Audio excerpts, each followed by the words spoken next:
بسم اللہ الرحمن الرحیم۔ اللہ کے نام کے ساتھ شروع جو بڑا مہربان اور نہایت رحم فرمانے والا ہے۔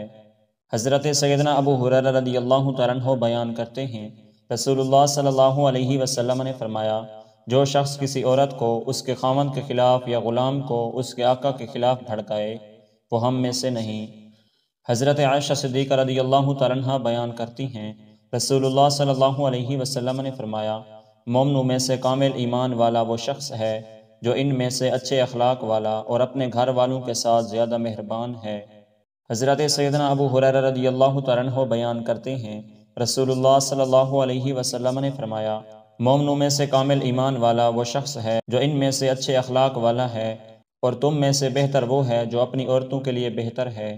حضرت قیس بن سعد رضی اللہ تعالیٰ عنہ بیان کرتے ہیں، میں ہیرا پہنچا تو میں نے وہاں کے باشندوں کو اپنے سپہ سالار کو سجدہ کرتے ہوئے دیکھا، تو میں نے کہا، رسول اللہ صلی اللہ علیہ وسلم کا زیادہ حق ہے کہ انہیں سجدہ کیا جائے۔ میں رسول اللہ صلی اللہ علیہ وسلم کی خدمت میں حاضر ہوا تو عرض کیا، میں ہیرا گیا تھا، میں نے وہاں کے باشندوں کو اپنے سپہ سالار کو سجدہ کرتے ہوئے دیکھا، آپ زیادہ حقدار ہیں کہ آپ کو سجدہ کیا جائے۔ آپ صلی اللہ علیہ وسلم نے فرمایا، مجھے بتاؤ، اگر تم میری قبر کے پاس سے گزرو تو کیا تم اسے سجدہ کرو گے؟ میں نے عرض کیا، نہیں۔ آپ صلی اللہ علیہ وسلم نے فرمایا، مت کرو۔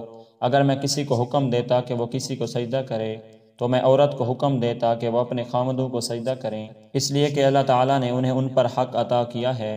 حضرت جابر رضی اللہ تعالیٰ عنہ بیان کرتے ہیں، رسول اللہ صلی اللہ علیہ وسلم نے فرمایا، تین قسم کے لوگ ایسے ہیں جن کی نہ نماز قبول ہوتی ہے اور نہ کوئی نیکی اوپر چڑھتی ہے۔